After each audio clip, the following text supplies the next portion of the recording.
तो जो श्री चैतन्य महाप्रभु है, जो वो अपनी दक्षिण भारत यात्रा में जब श्रीरंगम पहुंचे तो श्रीरंगम के मंदिर में जाके श्री रंगनाथ भगवान का दर्शन करते हैं। तो वहाँ पे श्री चैतन्य महाप्रभु बहुत ही सुंदर कीर्तन करते हैं, बहुत सुंदर नृत्य करते हैं। और चैतन्य महाप्रभु श्री रंगनाथ भगवान के प्रति प्रेम में एकदम भाव विभोर हो जाता है। तो तब वहाँ पे श्री वेंकट भट्ट है, जो कि वहाँ पे प्रमुख पुजारी थे, वो उनको देखते श्री चैतन्य महाप्रभु को। तो वेंकट भट्ट है वो 3 भाई थे, वेंकट भट्ट, तिरुमाल भक्त और प्रबोधानंद सरस्वती। तो ये उसमें प्रबोधानंद सरस्वती वो हमारी आचार्य परंपरा में बहुत ही महान आचार्य हो चुके हैं। तो जो वेंकट भट्ट है फिर वो क्या कहते हैं श्री चैतन्य महाप्रभु को कि आप कृपया करके हमारे घर पधारिए। और फिर जब श्री चैतन्य महाप्रभु के घर जाते हैं तो वेंकट भट्ट जो है वो हम कहते हैं कि अभी चातुर्मास शुरू हो रहा है, जो बारिश का सीजन शुरू होता है, तो बारिश के सीजन से 4 महीने का चातुर्मास होता है। तो नॉर्मली जो सन्यासी है, सन्यासी हमेशा सब जगह घूमते रहते हैं, सन्यासी कभी एक जगह नॉर्मली रहते नहीं है। लेकिन जब चातुर्मास का 4 महीने होते हैं तब नॉर्मली सन्यासी हमेशा एक ही जगह रहते हैं। जो हम नारद मुनि का पूर्व जन्म की कथा में भी देखते हैं कि जो महान जो सन्यासी भक्त होते हैं वो 4 महीने रहकर नारद मुनि उनकी सेवा करते हैं।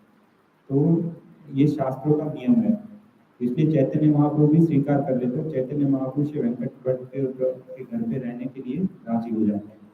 तो जब श्री चैतन्य महाप्रभु श्री वेंकट भट्ट के घर पे जाते हैं तो वहाँ पर क्या उनका स्वागत करते हैं। जो श्री वेंकट भट्ट है उनका बहुत अच्छे से स्वागत करते हैं, उन्हें आसन पर बिठाते हैं, फिर उनके चरण धोते हैं। फिर जब वो उनके चरण धोते हैं तो उनके चरण धोने के बाद जो पानी होता है वो पानी सबके ऊपर छिड़कते हैं और सबको पीने के लिए देते हैं और सब वो पानी पीते हैं। ये हमारी संस्कृति है कि जब भी कोई मेहमान घर पे आए, कोई साधारण व्यक्ति भी घर पे आए तो हम उन्हें आसन देते हैं, जल देते हैं और भोजन देते हैं। और अगर कुछ नहीं कर सके तो कम से कम 2 मीठे शब्द तो बोलने चाहिए। और ये तो स्वयं साक्षात भगवान है और एक महान भक्त के रूप में भी है। जब भी कोई महान भक्त आए, कोई महान आचार्य आए, तो हमें क्या करना चाहिए, उनका जब वो घर पे आते तो हमें उनके चरण धोने चाहिए, लेकिन जबरदस्ती नहीं, उनकी आज्ञा मांग के अगर वो आज्ञा देते हैं तो ये हमारी संस्कृति है। इवन जो कृष्ण भगवान है उन्होंने भी जब श्री युधिष्ठिर महाराज ने जो राजस्व यज्ञ किया था तब उन्होंने भी यही सेवा ली थी, जब भक्तों की सेवा करने। जब महान भक्त जितने आएंगे, ब्राह्मण आएंगे, वैष्णव आएंगे, साधु आएंगे, तो उनकी सेवा करनी थी। तो ये पानी सबको देते हैं। तब श्री वेंकट भट्ट का एक पुत्र होता है 7 साल का, जिसका नाम होता है गोपाल भट्ट। जो हमारे षड गोस्वामी है उसमें से आगे जाके वो एक गोस्वामी बने, गोपाल भट्ट गोस्वामी। तो जो गोपाल है तब वो 7 साल का एक छोटा बालक होता है, उसको भी वो पानी देते हैं पीने के लिए। जब गोपाल वो पानी पीता है तो जैसे ही वो पानी पीता है वो श्री चैतन्य महाप्रभु के प्रति दिव्य प्रेम से एकदम उनमें वो दिव्य प्रेम का प्रकट हो जाता है और वो बहुत ही श्री चैतन्य महाप्रभु के प्रति आकर्षित हो जाता है, बहुत ही श्री चैतन्य महाप्रभु को प्रेम करने लगते हैं। कौन? जो गोपाल है, गोपाल भट्ट। तो फिर वो हमेशा चैतन्य महाप्रभु के आसपास ही रहते हैं, उनकी सेवा करते हैं, उनकी बहुत ही मीनियल सर्विस करते हैं। मीनियल सर्विस यानी तुच्छ सेवा करते हैं। तो कोई जैसे उनके लिए जो भी साधारण सेवा होती है, जैसे पानी लाना या कोई चीज देना या साफ सफाई करना, जो जितनी भी साधारण सेवा होती है वो सारी सेवा करते थे। हमेशा चैतन्य महाप्रभु का संग करते थे और चैतन्य महाप्रभु से वो बहुत सारे उनसे बहुत सारी शिक्षा और ज्ञान भी लेते थे और चैतन्य महाप्रभु उनको बहुत प्रेम करते थे, क्योंकि वो कौन है? भगवान चैतन्य कृष्ण भगवान के महान शुद्ध भक्त है जो कि चैतन्य महाप्रभु की लीला में आए थे। तो एक बार जब ये गोपाल भट्ट है जो छोटा बालक है, वो एक बार बैठ के वो हमेशा कई बार है ना अक्सर एक जगह चुपचाप बैठे बैठे बहुत रोते थे और बहुत अफसोस करते थे कि मैंने श्री चैतन्य महाप्रभु को किस रूप में देखा है? सन्यासी के रूप में।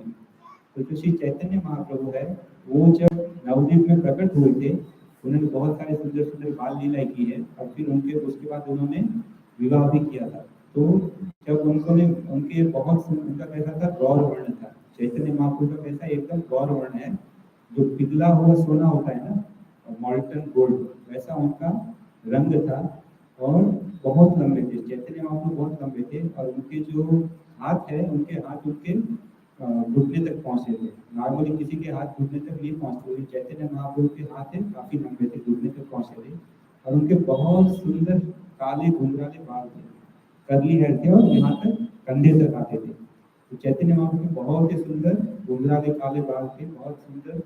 कृष्ण भक्त के वो तो कृष्ण ही है, उनके बहुत सुंदर बाल थे और बहुत सुंदर और बहुत ही वो अच्छे से जीवन जी रहे थे अपनी पत्नी के साथ और माता के साथ। लेकिन फिर उन्होंने हमारे जैसे जो पतित बद्ध जीव है उनका कल्याण करने के लिए, उनका उद्धार करने के लिए उन्होंने क्या किया, जो उनकी पत्नी है जो कि स्वयं साक्षात लक्ष्मी जी है, उनका तब चैतन्य महाप्रभु संन्यास लेकर उनकी उम्र कितनी थी, 24 वर्ष की।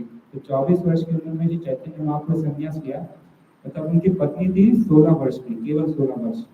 और फिर 16 वर्ष की उम्र से वो वृद्ध हुई, तब तक हमेशा अकेली रही। तो उन्हें कभी से चैतन्य महाप्रभु का संग भी नहीं मिला। और चैतन्य महाप्रभु के पिताजी तो ये दुनिया छोड़ के भगवतधाम जा चुके थे। तो उनकी वृद्ध मात्र उनकी पत्नी थी और वो दोनों पूर्ण रूप से चैतन्य महाप्रभु के ऊपर ही निर्भर थी।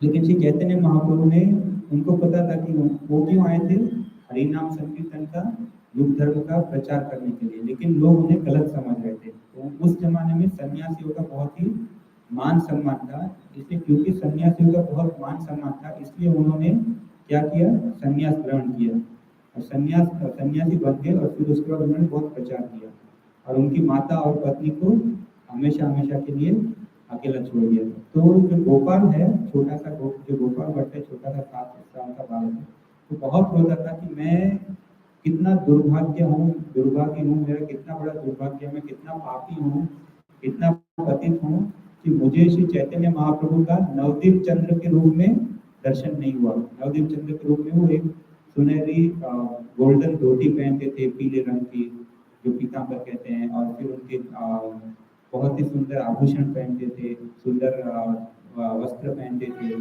और फिर वो गले में माला पहनते थे, फिर उनके घुंघराले काले काले सुंदर बाल थे और बहुत सुंदर दिखते थे।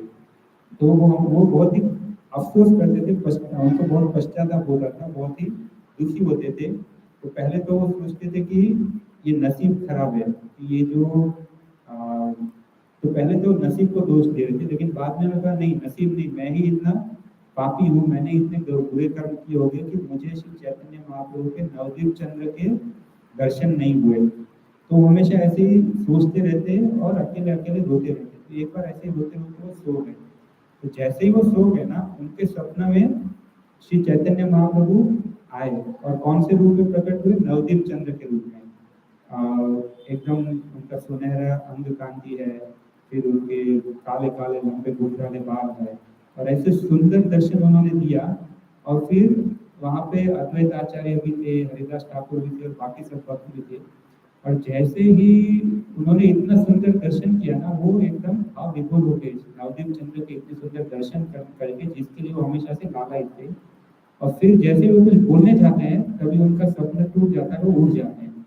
तो जैसे ही वो उठते हैं, वो तुरंत अपने रूम में से उस जगह चले जाते हैं जहाँ पे श्री चैतन्य महाप्रभु बैठे होते हैं, और तुरंत जाके चैतन्य महाप्रभु के चरणों में गिर जाते हैं। तो जैसे वो चैतन्य महाप्रभु के चरणों में गिरते हैं, तुरंत ही चैतन्य महाप्रभु अपना श्याम सुंदर रूप प्रकट करते हैं। जो वृंदावन में जो कृष्ण भगवान है, त्रिभंग मुरलीधर है, श्याम रंग है, जो पानी वाला जो बादल होता है, श्याम घन बादल होता है, इसे हमने घन सुंदर भी कहते हैं, श्याम सुंदर भी कहते हैं। तो जो श्याम रंग के जो मुरलीधर है, श्याम सुंदर है, वो वहाँ पे प्रकट हो गए और उन्होंने गोपाल भट्ट को बहुत सुंदर दर्शन दिया। और उसके बाद वही जो श्याम सुंदर है, वो तुरंत ही कौन से रूप में परिवर्तित हो गए, नवदीप चंद्र, जो सन्यास के पहले के जो चैतन्य महाप्रभु है, जिनके घुंघराले काले लंबे बाल थे, वो गोल्डन उनका कलर था, और जो पीली गोल्डन रंग की धोती पहनते थे, ऐसा बहुत ही सुंदर उनको दर्शन दिया। और फिर वो जैसे ही उनके चरणों में झुके और ऊपर उठे, तो वो जो दर्शन था नवदीप चंद्र का, वो भी गायब हो गया। और फिर वहाँ पे सिर्फ चैतन्य महाप्रभु बैठे थे, कौन से रूप में, सन्यासी रूप के रूप में। तो वहाँ पे सन्यासी के रूप में श्री चैतन्य महाप्रभु बैठे हुए थे।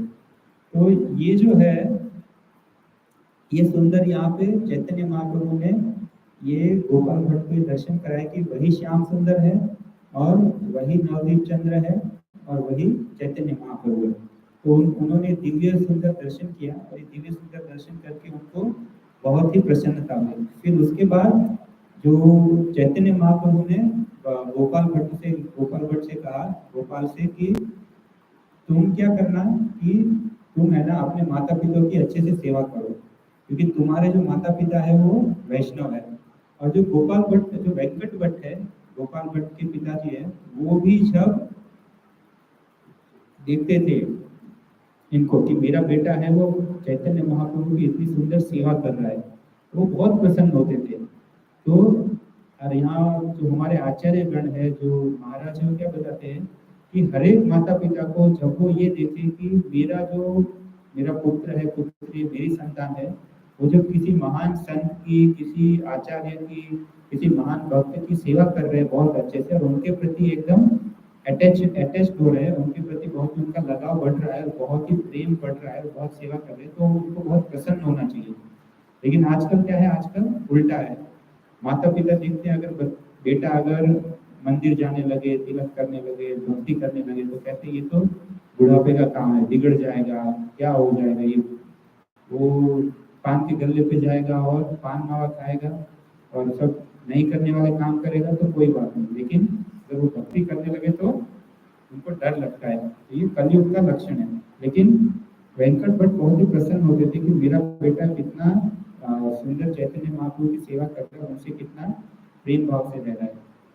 तो चैतन्य महाप्रभु ने क्या कहा था गोपाल से कि अभी तुम अपने माता पिता की सेवा करो, क्योंकि वो महान वैष्णव है। तो क्योंकि वो महान वैष्णव है, इसलिए जब तक वो जीवित है तब तक उनकी सेवा करो। लेकिन उसके बाद फिर जब वो ये दुनिया छोड़ के चले जाएंगे, भगवत धाम वापिस चले जाएंगे, तो तब फिर क्या करना, तब तुम कहाँ चले जाना, वृंदावन जाना। और वृंदावन जाके किसके साथ रहना, रूप गोस्वामी और सनातन गोस्वामी, इन दोनों के साथ रहना, और वहाँ पे तुम सब भाई भाई की तरह मिल के रहना और बहुत ही प्रेम से रहना। और आगे हम देखेंगे कि कैसे वो बहुत ही अच्छे तरह से प्रेम से रहते हैं। फिर उसके जो बाद है, इसमें एक बहुत सुंदर एक कथा आती है, जिसमें चैतन्य महाप्रभु और वेंकट भट्ट जो है उनकी एक उनका एक डिस्कशन होता है, चर्चा होती है। तो वो हम थोड़ा सा देखेंगे, बहुत गहराई में नहीं जाएंगे उसमें। माधुर्य भाव और ऐश्वर्य भाव, इन दोनों का बहुत डिस्कशन है, डिटेल। तो ये एकदम नए भक्तों के लिए नहीं है, जो अभी जिनको मतलब कुछ भी नहीं पता हो, तो उनके लिए नहीं है। लेकिन आप तो सब काफी सालों से भक्ति कर रहे हैं और दीक्षित भी है आप में से कुछ भक्त, और बाकी लोग बाकी भक्त दीक्षा के लिए योग्य भी है। तो हम इसमें थोड़ा सा चर्चा करेंगे, बहुत गहराई में नहीं जाएंगे। माधुर्य भाव और ऐश्वर्य भाव ये क्या है, इसके ऊपर चैतन्य महाप्रभु और वेंकट भट्ट की चर्चा होती है। तो हालांकि मेरा तो कोई ऐसा कोई योग्यता नहीं है, लेकिन जो आचार्य से सुना है उसी को मैं कुछ दोहराने का प्रयास करूंगा मेरे शुद्धिकरण के लिए और आप सब भक्तों की प्रसन्नता के लिए। तो चैतन्य महाप्रभु है वो वेंकट भट्ट को कहते हैं कि जो लक्ष्मी जी है वो नारायण को छोड़ के कृष्ण के पास रासलीला में प्रवेश करना क्यों चाहती है, ऐसा सवाल करते हैं चैतन्य महाप्रभु वेंकट भट्ट से। तो वेंकट भट्ट क्या कहते हैं कि जो विष्णु है और कृष्ण है वो एक ही है, वो अलग नहीं है। तो क्योंकि कृष्ण और विष्णु एक ही है, दोनों में कोई अंतर नहीं है, इसलिए लक्ष्मी जी अगर विष्णु नारायण भगवान को छोड़ के कृष्ण भगवान के पास जाना चाहती है, तो इसमें कुछ भी गलत नहीं है। वो फिर भी चेष्ट है, पतिव्रता है, सती है, क्योंकि वो अपने पति के पास ही जा रही है। लेकिन श्री चैतन्य महाप्रभु फिर आगे और कहते हैं, नहीं ये बात तो सही है, लेकिन फिर भी वो कृष्ण भगवान के पास क्यों जाना चाहती है। तो यहाँ पे एक जो वो नहीं कहते, पर जो हमारे आजकल कैसे समझाते हैं विष्णु और कृष्ण में क्या अंतर है। तो ये मतलब उस जमाने में गोपाल भट्ट गोस्वामी और चैतन्य महाप्रभु बीच में ये चर्चा नहीं होती, लेकिन हम आज के एग्जाम्पल देखें कि दोनों में क्या अंतर है, ये अंतर समझना बहुत ही जरूरी है। तो क्या अंतर है कि कृष्ण और विष्णु एक ही है, लेकिन जैसे अभी हम उदाहरण देते हैं हमारे प्रधानमंत्री, जो हमारे जो देश के प्रधानमंत्री है वो पूरे देश के प्रधानमंत्री है। अगर आप उनके ऑफिस में जाएंगे तो क्या करना पड़ेगा, सब उनको सलाम करेंगे, फिर उनका अपॉइंटमेंट लेना पड़ेगा, वो सब ऑफिस का काम करेंगे। लेकिन वही देश के प्रधानमंत्री या जो प्रेसिडेंट है वो जब घर पे जाते हैं तो क्या होता है, घर पे जाके पत्नी डांट भी लगा देती है। तो बच्चा क्या कहता है, बच्चा बोलता है कि पापा पापा अभी घोड़ा बनो। तो जो प्रेसिडेंट है, प्रधानमंत्री है, जो पूरा देश, जो तीनों सेनाएं जिसके अधीन है, सब जिनको सलाम करते हैं, वो वहाँ पे क्या बन जाता है, घर में घोड़ा बन जाता है। और फिर सब बच्चे उनको घोड़ा बना के उनके ऊपर सवारी करते हैं। तो जो प्रधानमंत्री प्रेसिडेंट घर पे है वो कौन है, कृष्ण है। और जो प्रधानमंत्री या प्रेसिडेंट ऑफिस में है वो कौन है, विष्णु है। तो कृष्ण से ही विष्णु आते हैं, कृष्ण और विष्णु में कोई अंतर नहीं है। कृष्ण से बलराम आते हैं, फिर बलराम से जो चतुर्व्यूह आता है, संकर्षण अनिरुद्ध प्रद्युम्न वासुदेव, फिर जो उनसे वापिस फिर नारायण आते हैं, फिर नारायण से फिर वापिस चतुर्व्यूह आते हैं, फिर उनसे सदाशिव आते हैं, फिर सदाशिव से महाविष्णु आते हैं, फिर कारणदक्षाय विष्णु, गर्भदक्षाय विष्णु, क्षीरोदक्षाय विष्णु, परमात्मा। ये बहुत सारे विस्तार है, लेकिन ये सब किससे आते हैं, कृष्ण से ही आते हैं।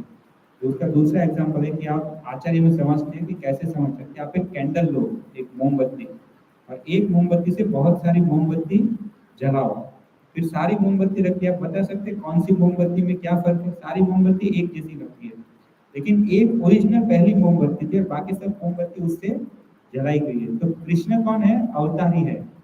और बाकी जो है विष्णु भगवान है, जितने भी विष्णु भगवान के अवतार है वो कौन है, अवतार है। तो अवतारी और अवतार में फर्क होता है, अवतार है वो अवतारी से आते हैं। तो कृष्ण अवतारी है, चैतन्य महाप्रभु भी कृष्ण ही है। चैतन्य महाप्रभु कृष्ण का अवतार नहीं है, चैतन्य महाप्रभु स्वयं कृष्ण है। जगन्नाथ भगवान है वो कृष्ण भगवान का अवतार नहीं है, जगन्नाथ भगवान स्वयं कृष्ण है। लेकिन जैसे आप नरसिंह भगवान है, वराह देव है, वामन अवतार है, फिर कूर्म अवतार है, तो ये जो है ये सब भगवान के अवतार है, ये सब विष्णु है। लेकिन चैतन्य महाप्रभु कृष्ण या जगन्नाथ है, वो कृष्ण के अवतार नहीं है, वो स्वयं साक्षात कृष्ण खुद है। तो ये अवतार ही है। तो ये हमें फर्क समझना चाहिए। तो हम वापिस 500 साल पहले चले जाते हैं। तो वहां पे फिर जो मैं क्या कह रहा था कि फिर वहां पे क्या कहते हैं कि लेकिन फिर लक्ष्मी जी को वहां पे प्रवेश क्यों नहीं है। एक्चुअली अगर आप जाएंगे ना अभी वृंदावन में, तो वृंदावन में एक श्रीवन करके जगह है। उस श्रीवन में आज भी लक्ष्मी जी बैठ के तपस्या कर रही है। तो लक्ष्मी जी है वो वहां पे वृंदावन में श्रीवन में बैठ के तपस्या कर रही है। और वहां पे वो क्या तपस्या कर रही है कि मुझे भी रासलीला में प्रवेश करना है। लेकिन लक्ष्मी जी को प्रवेश नहीं है। क्यों प्रवेश नहीं है, क्योंकि लक्ष्मी जी कौन है, she is the goddess of Fortune. Goddess of Fortune मतलब संपूर्ण सृष्टि में, भौतिक हो या आध्यात्मिक हो, जितना भी धन है, वैभव है, यश है, प्रतिष्ठा है, वो सब श्री है, वो सब किससे आता है, लक्ष्मी जी से। तो लक्ष्मी जी बहुत ही वैभव से रहती है। और वो जो नारायण है, विष्णु है, वो उनको क्या किस रूप में मानती है कि ये कौन है, स्वयं साक्षात भगवान है। और वो उनका ऐश्वर्य भाव में उनकी सेवा करती है। लक्ष्मी जी हमेशा विष्णु भगवान के चरण दबाती है। लेकिन वो उनको अपने पति तो है, लेकिन पति के साथ साथ वो क्या, उनको पता है मेरे पति तो है, लेकिन साथ साथ क्या है, ये स्वयं साक्षात पूर्ण पुरुषोत्तम भगवान है। तो उनको भगवान मानती है। और इसलिए उनका जो माधुर्य है या प्रेम है वो ऐश्वर्य मिश्रित है, और ऐश्वर्य उसमें ज्यादा है, माधुर्य नहीं है जैसा वृंदावन में होता है, ब्रज में होता है। तो इसलिए वो, लेकिन वही जो कृष्ण है जब वो ब्रज में जाते हैं, तो ब्रज में जो कृष्ण है वहाँ वहाँ भी ऐश्वर्य है। वहाँ भी लोगों को पता है एक तरह से कि ये भगवान है। लेकिन वहाँ कोई उन्हें भगवान के रूप में देखता नहीं, क्योंकि वहाँ उनका जो माधुर्य है, जो उनका प्रेम का भाव है, वो ऐश्वर्य से ऊपर भारी पड़ता है, उसके ऊपर उससे ऊंचा हो जाता है। इसलिए ब्रज में, वृंदावन में क्या है, कौन सा भाव है, जो माधुर्य भाव है वो है। तो जो यशोदा मैया जब बिजली कड़कती है, तो बिजली कड़कती है तो कृष्ण क्या करते हैं, वो डर जाते हैं। और यशोदा मैया का जो घाघरा होता है उसमें छुप जाते हैं और रोने लगते हैं। और अभी क्या है, अभी जो कृष्ण है वही नरसिंह भगवान के सोर्स है। नरसिंह भगवान किससे आते हैं, कृष्ण से। तो क्या और काल जो है, स्वयं साक्षात काल भी कृष्ण से डरता है।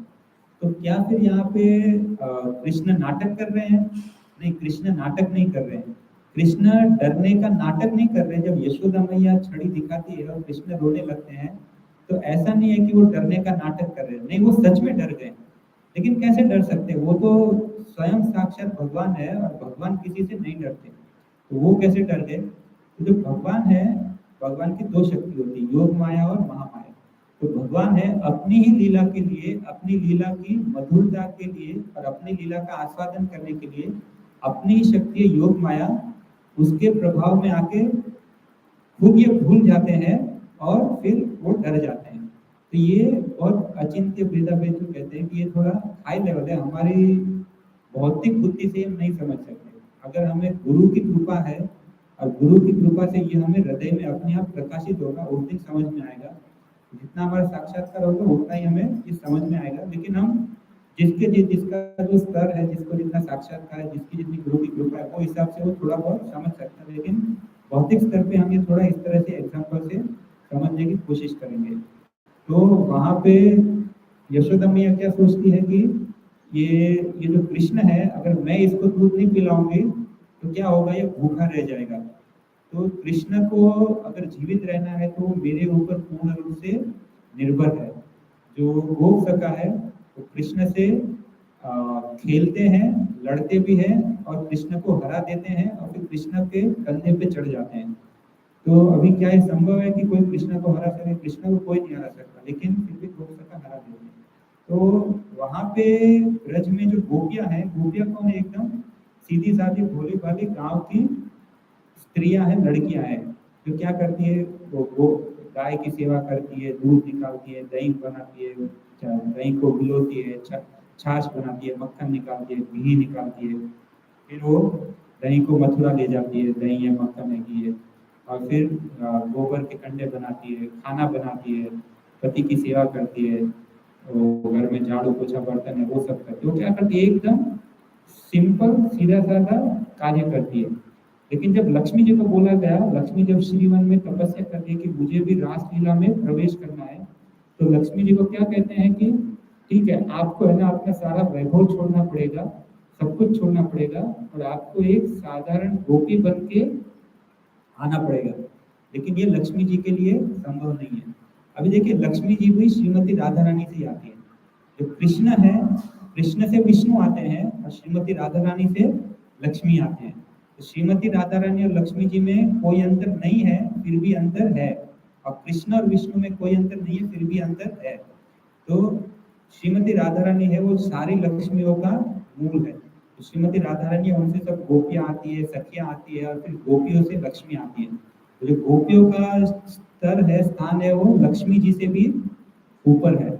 तो लक्ष्मी जी यहाँ पे अपना ऐश्वर्य भाव है और जो अपना विष्णु भगवान को भगवान के रूप में मानना है, वो जो उनका जो है वो उसको छोड़ नहीं सकती, इसलिए लक्ष्मी जी को वहाँ पे प्रवेश नहीं है। इसलिए लक्ष्मी जी को जो रासलीला है उसका दर्शन मिलता है। लक्ष्मी जी को रासलीला का दर्शन मिलता है, लेकिन उनको अंदर उसमें प्रवेश नहीं मिलता, वो उसमें सम्मिलित नहीं हो पाते। तो ये बहुत ही मधुर जो है यहाँ पे। जब ये प्रश्न पूछते हैं ना चैतन्य महाप्रभु वेंकट भट्ट से, पहले तो देते हैं कृष्ण और विष्णु का, फिर बीच में एक भूल के बोलना।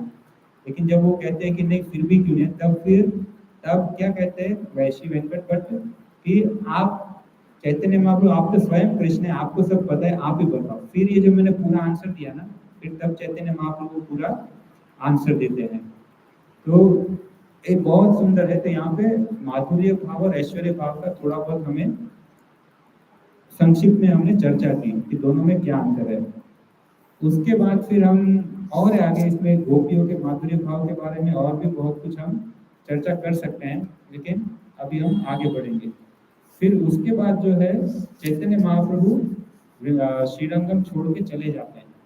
तो जब फिर 4 महीने पूर्ण हो जाते हैं, जब 4 महीने पूर्ण होते हैं, चैतन्य महाप्रभु जब जाने लगते हैं, तो वेंकट भट्ट और उनके दोनों भाई और जो गोपाल भट्ट है, वो बहुत ही तीव्र विरह का अनुभव करते हैं कि चैतन्य महाप्रभु तो हमारे साक्षात प्राण है। हमारे प्राण कौन है? चैतन्य महाप्रभु। हमारा जीवन वही है, हमारा तो जीवन उन्हीं में बसता है। तो अगर शरीर से प्राण चला जाए तो क्या होगा? शरीर लुप्त हो जाएगा। तो हम कैसे उनके बिना जिएंगे? लेकिन फिर चैतन्य महाप्रभु 4 महीने के बाद चले जाते हैं, तो बहुत ही तीव्र विरह का अनुभव करते हुए फिर चैतन्य महाप्रभु को याद करते रहते हैं। और फिर जो वेंकट भट्ट है और उनकी पत्नी है, वो जो गोपाल भट्ट है उनसे कहते हैं कि आपके जीवन का एक ही उद्देश्य है कि आपको सारी जिंदगी क्या करना है, आपको सारी जिंदगी श्री चैतन्य महाप्रभु है जो कि स्वयं साक्षात भगवान है, उनकी भक्ति करनी है। फिर जो गोपाल भट्ट है, वो जो प्रबोधानंद सरस्वती है, जो कि श्री वेंकट भट्ट के भाई है, 3 भाई थे, वेंकट भट्ट, तिरुमाल भट्ट और प्रबोधानंद सरस्वती। तो उनको वो अपना शिक्षा गुरु बनाते हैं और उनको गुरु बना के उनसे वो सारे शास्त्र सीखते हैं और शास्त्रों में बहुत ही एक्सपर्ट हो जाते हैं, निपुण हो जाते हैं, पारंगत हो जाते हैं, बहुत बड़े शास्त्रों के विद्वान बन जाते हैं।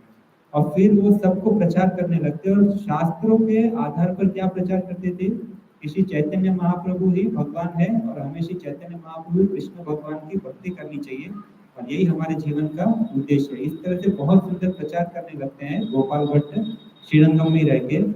और अभी देखिए जो गोपाल भट्ट है, वेंकट भट्ट है और ये तीनों भाई है, ये किनके ये जो श्रीरंगम है वो श्री संप्रदाय के अंतर्गत आता है। वो लोग लक्ष्मी नारायण की पूजा करते हैं। जो श्री संप्रदाय में लक्ष्मी नारायण है वो प्रमुख विग्रह है जिनकी वो लक्ष्मी नारायण की पूजा करते हैं और गौड़ी वैष्णव है वो राधा कृष्ण की। लेकिन ये जो तीनों थे वो श्रीरंगम में रहते हुए वे रंगनाथ के पुजारी होते हुए ये राधा कृष्ण की पूजा करने लगते हैं, राधा कृष्ण की भक्ति करने लगते हैं।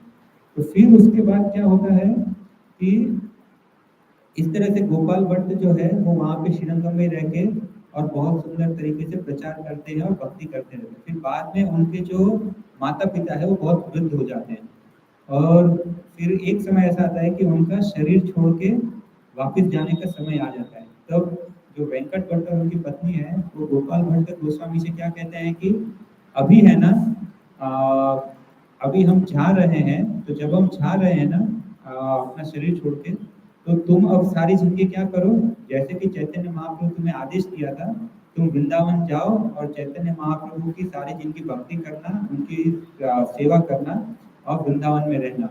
ऐसा कह के वो अपना शरीर छोड़ के भगवत धाम वापिस चले जाते हैं। वो निश्चित रूप से कहाँ जाते हैं, भगवत धाम, क्योंकि वो सारी जिंदगी उन्होंने क्या किया था, भगवान की भक्ति की थी। उसके बाद फिर गोपाल भट्ट है, गोपाल भट्ट गोस्वामी है, वो वृंदावन जाते हैं और वृंदावन जाके वो रूप और सनातन गोस्वामी से मिलते हैं।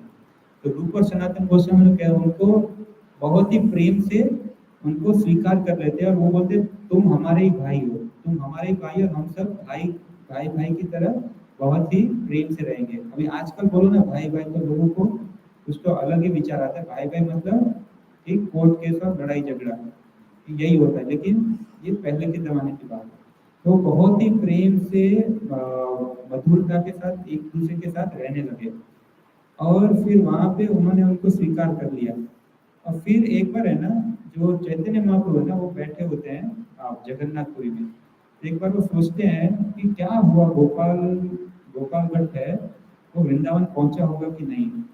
अभी यहाँ पे चैतन्य महाप्रभु है, वो कौन है, स्वयं कृष्ण है और स्वयं परमात्मा है। चैतन्य महाप्रभु कृष्ण है, वो परमात्मा के रूप में हर एक जीव के हृदय में और कण कण में, सृष्टि में 2 एटम होंगे ना, तो 2 एटम के अंदर भी है और एटम के बीच की जो जगह है उसमें भी भगवान है। तो भगवान को क्या कुछ पता नहीं होगा, तो भगवान को तो सब पता होता है, लेकिन यहाँ भगवान अपनी लीला का आस्वादन करना चाहते हैं। इसलिए तो क्या वो नाटक कर रहे हैं कि उन्हें पता नहीं है, नहीं ऐसा नहीं, उन्हें सब पता है, लेकिन यहाँ लीला में वो ऐसा कहते हैं कि वो सोच रहे होते क्या हुआ होगा, गोपाल भट्ट है वो पहुंचा होगा कि नहीं पहुंचा होगा। तो कहते हैं कि वृंदावन से रूप और सनातन गोस्वामी का बहुत दिनों से कोई समाचार नहीं आया है, तो उनका कुछ समाचार आया है। तो यहाँ पे चैतन्य महाप्रभु तब कहाँ होते हैं, गदाधर पंडित के घर। तो ये भी बहुत सुंदर है, जो चैतन्य महाप्रभु है ना, वो रोज गदाधर पंडित के घर जगन्नाथपुरी में टोटा गोपीनाथ में रोज उनके घर कथा सुनने जाते थे। कौन सी कथा, भागवत कथा। अभी आप में से कुछ लोग जा रहे हैं कार्तिक महीने में जगन्नाथपुरी, तो अब जगन्नाथपुरी में टोटा गोपीनाथ है, टोटा गोपीनाथ में वहाँ पे गदाधर पंडित रहते थे। अभी हम उसमें जाएंगे नहीं, आज का टॉपिक नहीं है। टोटा गोपीनाथ की कथा ही पूरी 1 घंटे की हो जाएगी। लेकिन टोटा गोपीनाथ संपूर्ण विश्व में एकमात्र ऐसे विष्णु भगवान के, कृष्ण भगवान के विग्रह है जो बैठे हुए हैं, बाकी कहीं भी बैठे हुए नहीं है। लेकिन वो हम कभी जब गदाधर पंडित की कभी कथा करेंगे तब लेंगे। तो चैतन्य महाप्रभु रोज जाते थे गदाधर पंडित के पास टोटा गोपीनाथ में कथा सुन, भागवत कथा सुनने, और कई घंटों तक सिर्फ भागवत कथा सुनते रहते हैं। और गदाधर पंडित कौन है? वो है श्रीमती राधा रानी। गदाधर पंडित है श्रीमती राधा रानी, और चैतन्य महाप्रभु है कृष्ण, जो कि श्रीमती राधा रानी का अंग और उनके अंग कांति यानी उनका रंग और उनका भाव लेकर प्रकट हुए हैं। और चैतन्य महाप्रभु अक्सर है ना दो लीला बहुत ज्यादा सुनते थे भागवत में से। वो तो कौन सी है? एक तो प्रहलाद महाराज की और एक थी ध्रुव महाराज की। ये जो दो कथा है वो चैतन्य महाप्रभु अक्सर सुनते थे। और कभी कभी ऐसा होता था कि चैतन्य महाप्रभु कहते थे गदाधर पंडित पूरा प्रहलाद महाराज की पूरी कथा कहते थे, फिर कहते थे रिपीट करो, रिपीट अगेन, फिर दूसरी बार सुनते थे, फिर कहते रिपीट करो, फिर तीसरी बार सुनते थे, 5 बार, 10 बार, 15 बार कंटिन्यूअस एक ही दिन में एक ही बार बैठे बैठे वही कथा बार बार बार बार बार बार बार बार सुनते रहते। तो गदाधर पंडित है वो श्रीमद् भागवत का बहुत ही मधुर ये क्या कहते हैं, बहुत सुंदर तरीके से बताते हैं। तो गदाधर पंडित है वो श्रीमद् भागवत को बहुत ही मधुर रूप से, बहुत सुंदर तरीके से, ऐसे बहुत ही प्रेम से बताते थे, और जो भी सुनता था वो कृष्ण प्रेम से पूर्ण रूप से प्रभावित हो जाता था। इतनी सुंदर कथा करते थे। यहाँ पे चैतन्य महाप्रभु हमें शिक्षा दे रहे हैं कि हमें क्या करना है, डायरेक्ट दशम स्कंद में कृष्ण भगवान की रासलीला में नहीं घुसना है। चैतन्य महाप्रभु स्वयं कृष्ण है, जो कि जो माधुर्य रस है, जो सर्वोच्च रस है, उनका जो अंतरंग कारण है, उसके अंतर्गत वो सर्वोच्च उसको समझ में आए थे। लेकिन एक भक्त के रोल में एक साधारण भक्त का कैसा होना चाहिए, तो कौन सी कथा हमेशा बार बार सुनते थे? श्रीमद् भागवत सुनते थे। श्रीमद् भागवत में विशेष रूप से कौन सी? प्रहलाद महाराज की और ध्रुव महाराज की। तो हमें पहले कई बार प्रहलाद महाराज की, ध्रुव महाराज की और भागवतम के जो 1 से 9 स्कंद है उसकी सारी कथाओं को अच्छे से सुन के, समझ के, आत्मसात कर लेना चाहिए। और उसके बाद फिर जब हम दशम स्कंद में जाएंगे तो हमें तब समझ में आएगा कि रासलीला क्या है और माधुर्य रस क्या है और कृष्ण, राधा कृष्ण का संबंध क्या है और कृष्ण भगवान का गोपियों के साथ क्या संबंध है। लेकिन अगर हमने 1 से 9 स्कंद नहीं सुना है तो क्या होगा?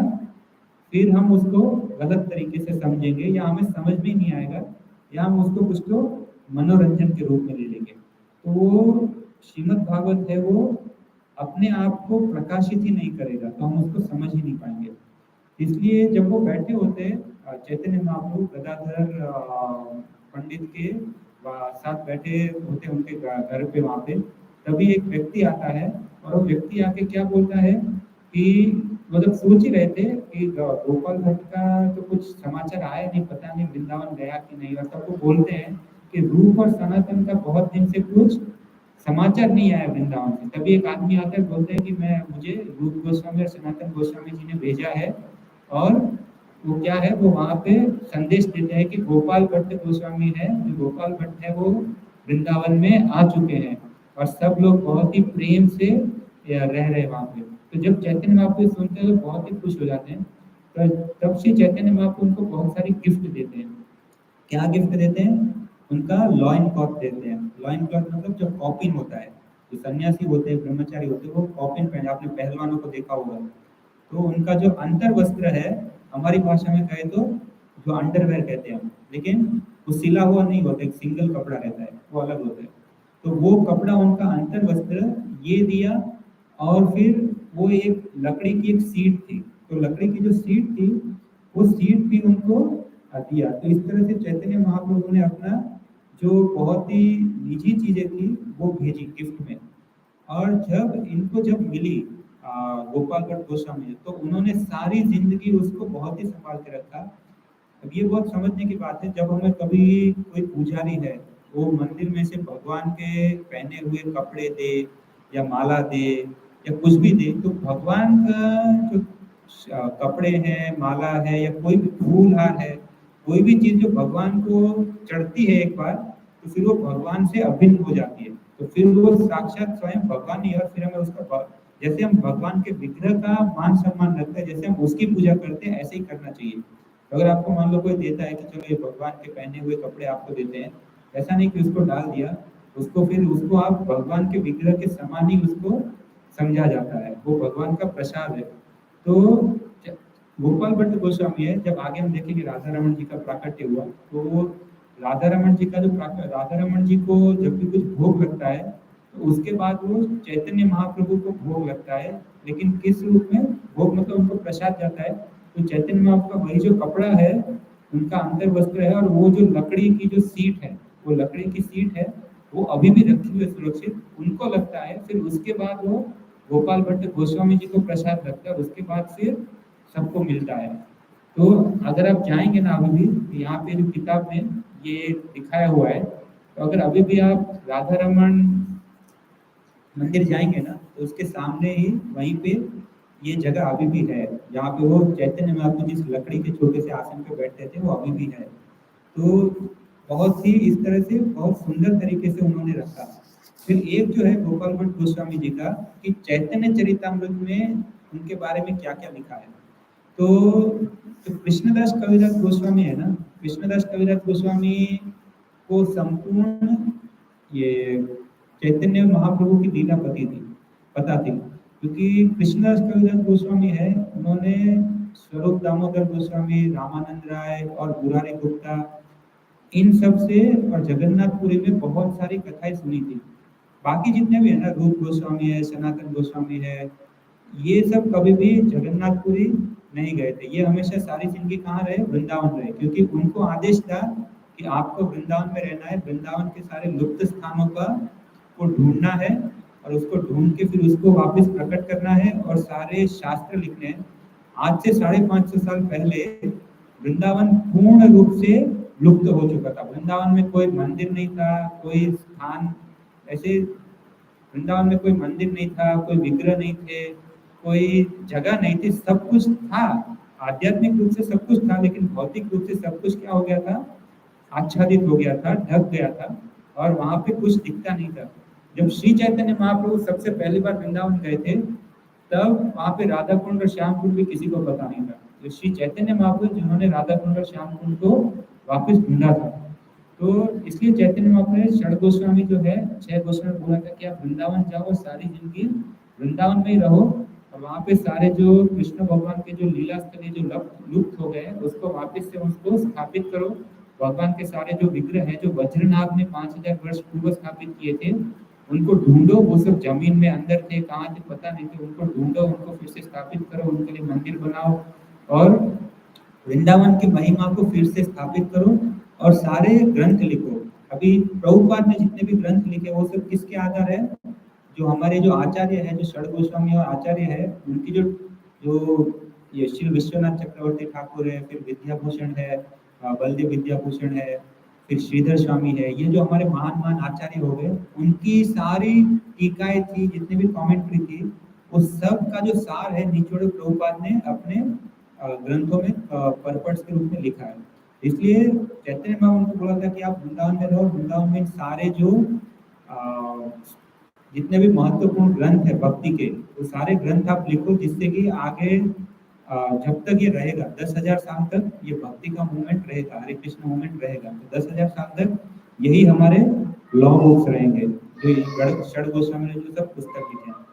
तो और बहुत से ऐसे भी भक्त हैं जो कभी वृंदावन नहीं गए, जैसे स्वरूप दामोदर गोस्वामी, रामानंद राय, गदाधर पंडित। हमने कहीं, एटलीस्ट मैंने तो कहीं नहीं सुना है या कहीं पढ़ा नहीं है कि वो वृंदावन गए थे। वो सारी जिंदगी जगन्नाथपुरी में ही गए थे, लेकिन जगन्नाथपुरी में जगन्नाथ भी है और चैतन्य महाप्रभु भी थे, तो वो वहाँ हमेशा वहीं रहे थे। तो ऐसा नहीं है कि कभी मान लो कुछ यात्रा हो रही है, तो हमें बोला कि आप सेवा करने के लिए यहाँ पे रुक जाओ, हम बोलेंगे नहीं, हम वृंदावन जाएंगे। तो ऐसा नहीं, अगर हमारे वरिष्ठ भक्त बोल रहे हैं कि आप पुजारी हो, मंदिर में मान लो जितने भी पुजारी, सब पुजारी को जाना है, तो अगर सब पुजारी कार्तिक यात्रा में चले जाए, यहाँ कोई भी नहीं रहे, तो भगवान की सेवा तो होगी नहीं। तो हमें जो हमारे वरिष्ठ भक्त है, वो जो कहते हैं उसी का पालन करना चाहिए। तो यहाँ पे हम थोड़ा डिटेल में चले गए, डाइवर्ट हो गए। तो कहाँ पे थे हम? हाँ, तो जो गोपाल भट्ट गोस्वामी है, वो वहाँ पे वृंदावन में ही रहे थे, और वहाँ पे हाँ चैतन्य चरितामृत पे आते हैं। तो जो कृष्णदास कविराज है, गोस्वामी है, उन्होंने सारी चैतन्य महाप्रभु की सारी कथाएं सुनी थी, जो स्वरूप दामोदर गोस्वामी की जो डायरीज थी और मुरारी गुप्ता की जो डायरी है, इसमें ज्यादातर सब कथाएं लिखी हुई थी और वो पुरी में, जगन्नाथपुरी में और बंगाल में उन्होंने सारी कथाएं सुनी हुई थी। लेकिन बाकी सारे भक्त वो क्या थे, हमेशा सारी जिंदगी वृंदावन ही रहे थे। तो और एक कृष्णदास कविराज गोस्वामी ने ये सब कथा वृंदावन में सुनी थी। किनसे सुनी थी? रघुनाथ दास गोस्वामी से। जो रघुनाथ दास गोस्वामी है, वो जगन्नाथपुरी में भी रहे थे बहुत वर्षों तक। रघुनाथ दास गोस्वामी जगन्नाथपुरी में रहते। सनातन गोस्वामी, रूप गोस्वामी, ये सब भी जगन्नाथपुरी जाते थे, ऐसा नहीं नहीं जाते, लेकिन जाके फिर वापिस आ जाते थे, लेकिन मुख्य रूप से वृंदावन में रहते। लेकिन रघुनाथ दास गोस्वामी बहुत लंबे समय तक रहे थे, और खास करके वो स्वरूप दामोदर गोस्वामी है। स्वरूप दामोदर गोस्वामी, रामानंद राय वो कौन है? ललिता विशाखा है। तो उनके अंदर उनको ट्रेनिंग किया गया। चैतन्य महाप्रभु ने कहा था रघुनाथ दास गोस्वामी को, आप इनके अंदर ट्रेनिंग करो। जब रघुनाथ दास गोस्वामी आ गए थे, तो फिर वो बहुत तीव्र विरह भाव में थे। चैतन्य महाप्रभु चले गए कि अब मैं जीना नहीं चाहता हूँ। लेकिन तब सब भक्तों ने कहा था कि आपको सारी चैतन्य महाप्रभु की लीला कथा पता है, तो आप रोज करो। तो रोज रघुनाथ दास गोस्वामी रोज दिन के एक स्पेसिफिक समय में चैतन्य महाप्रभु की सब लीला कहते थे और सब भक्त सुनते थे। और कृष्णदास कविराज गोस्वामी भी वो सब सुनते थे। तो बाद में सब भक्तों ने कृष्णदास कविराज गोस्वामी जी को बोला कि आप चैतन्य चरितामृत लिखो। अभी कृष्णदास कविराज गोस्वामी बहुत ही विनम्र थे। तो वो बहुत ही विनम्र थे। वो अपने आप को इसके बिल्कुल भी लायक या योग्य नहीं समझते। वो तो अपने आप को बहुत ही ऐसे तुच्छ और साधारण छोटा व्यक्ति समझते थे। लेकिन जो ये कृष्णदास कविराज गोस्वामी को सब भक्तों ने आज्ञा दी थी, इसलिए सब भक्तों की आज्ञा का उनको पालन भी करना था। लेकिन ऐसा नहीं कि चलो मुझे अब परमिशन मिल गया तो अब मैं, मुझे बोला है तो अब मैं शुरू कर दूंगा, ऐसा नहीं। अभी देखो यहाँ पे बता रहे हैं, लेकिन आप देखोगे ना महाभारत में जब युधिष्ठिर महाराज युद्ध शुरू होने से पहले भीष्म पितामह और द्रोणाचार्य सबके पास जाके उनसे आशीर्वाद मांगते हैं कि आप मुझे आशीर्वाद दो, और फिर वो कहते हैं कि विजयी भव, तुम विजयी हो जाओ। और यहाँ तक कहते हैं कि जो जो वरिष्ठ है, जो वरिष्ठ है वो क्या कहते हैं, सीनियर, मैं, अगर तुम मुझसे आशीर्वाद मांगने नहीं आते तो मैं तुम्हें श्राप दे देता, लेकिन तुमने आशीर्वाद मांग लिया। अर्जुन भी जब युधिष्ठिर महाराज से, भीष्म पितामह से युद्ध करता था, तो पहले जो तीर है उनके सामने जमीन पे उनको तीर से चरण स्पर्श करता था। इसलिए यहाँ पे कृष्णदास कविराज गोस्वामी हमारे लिए ये सब एग्जाम्पल सेट कर रहे हैं। ये सब बहुत ही बारीक छोटी छोटी गहरी बातें हैं। लेकिन वैष्णव मतलब ऐसा नहीं कि सिर्फ धोती कुर्ता पहन लिया, तिलक कर लिया और बस हरे कृष्णा सबको करो और हो गया। वैष्णव मतलब बहुत छोटी छोटी बारीक गहरी जो वैष्णव गुण है, सिद्धांत है, उसको हमें अपने हृदय में उसका पालन करना है। और जब हम अपराध करते हैं ना, तो ये सब ढक जाता है, छुप जाता है। लेकिन अगर हम अपराध नहीं करेंगे और बहुत ही विनम्र भाव से, सिंसियर भाव से, खुले मन से, हृदय से सुनेंगे और अपने जीवन में पालन करने की कोशिश करेंगे, तो ये सारे वैष्णव को हमें प्रकट होते हैं। तो कृष्णदास कविराज गोस्वामी क्या करते हैं, वो वृंदावन में हर एक भक्त के पास जाते हैं, एक एक भक्त के पास जाते हैं, और हर एक भक्त को जाके उनसे क्या कहते हैं, उनसे आज्ञा मांगते हैं कि आप मुझे, मैं तो योग्य नहीं हूँ, आप मुझे आज्ञा दीजिए और मुझे आशीर्वाद दीजिए। मैं आपकी आज्ञा से, आपकी आशीर्वाद से, आपकी कृपा से ही मैं ये चैतन्य चरितामृत को लिख पाऊंगा। ऐसे करके वो एक हर एक भक्त के पास गए और सबकी आज्ञा दी। तो जब वो कृष्णदास कविराज गोस्वामी जब गोपाल भट्ट गोस्वामी जी के पास आए, तो उन्होंने बोला मेरे तुम्हें पूरा आशीर्वाद है और शुभकामनाएं हैं, शुभेच्छा है। और तुम आप चैतन्य महाप्रभु की जो ये लीला है चैतन्य चरितामृत, उसको बहुत सुंदर तरीके से लिखो। लेकिन मेरी एक शर्त है। क्या शर्त है? कहीं भी चैतन्य चरितामृत में मेरा गुणगान नहीं आना चाहिए। तो कृष्णदास कविराज गोस्वामी ने जब चैतन्य चरितामृत लिखा, तो उसमें रूप गोस्वामी, सनातन गोस्वामी, रघुनाथ दास गोस्वामी, रघुनाथ भट्ट गोस्वामी, फिर जो काशीश्वर पंडित है, दामोदर, स्वरूप दामोदर है, रामानंद राय है, मुरारी गुप्ता है, जितने भी भक्त, सब भक्तों का भरपूर गुणगान है। लेकिन उन्हें बहुत सावधानी से ध्यान रखा है कि गोपाल भट्ट गोस्वामी का कहीं पे गुणगान ना हो या उनका बहुत ज्यादा कहीं पे नाम ना आए। इसलिए अगर आप देखेंगे ना, तो चैतन्य चरितामृत में गोपाल भट्ट गोस्वामी जी के बारे में कहीं पे भी ज्यादा कुछ लिखा नहीं है। अभी आप बोलेंगे अगर चैतन्य चरितामृत में कुछ लिखा नहीं है तो मैं कहाँ से बोल रहा हूँ। तो जो गोपाल भट्ट गोस्वामी है उनके शिष्य हुए श्रीनिवास आचार्य, और फिर उन्हीं की शिष्य परंपरा में एक जो भक्त हुए वो हुए नरहरि चक्रवर्ती, आगे वही शिष्य परंपरा में। तो उन्होंने एक बहुत सुंदर एक भक्ति रत्नाकर करके एक ग्रंथ लिखा है। ये जो ग्रंथ है ना, जैसे आप, मैंने बहुत बार सुना लोग भक्तमाल बोलते रहते हैं, तो मैं सोचता क्या है कि वैष्णव ग्रंथ तो शायद नहीं है, गौड़े वैष्णव ग्रंथ, इसमें सब भक्तों का है। लेकिन अगर भक्ति रत्नाकर देखेंगे, हम तो आज भक्ति रत्नाकर में से सिर्फ गोपाल भट्ट गोस्वामी एक भक्त का जीवन देख रहे हैं, तो उससे तो उसमें कितने ऐसे भक्ति रत्नाकर, रत्न मतलब हीरा, डायमंड, तो भक्ति रत्नाकर में ऐसे हमारे सारे महान महान जो गौड़ीय वैष्णव भक्त हैं, आचार्य, उनकी महान जीवन चरित्र लिखा हुआ है, बहुत सुंदर वर्णन है। तो गोपाल भट्ट गोस्वामी जी का जो सारा गुणगान है वो किसमें है? भक्ति रत्नाकर में। और हम अभी जो भी बोल रहे हैं वो सब किसके बेस पे बोल रहे हैं? भक्ति रत्नाकर।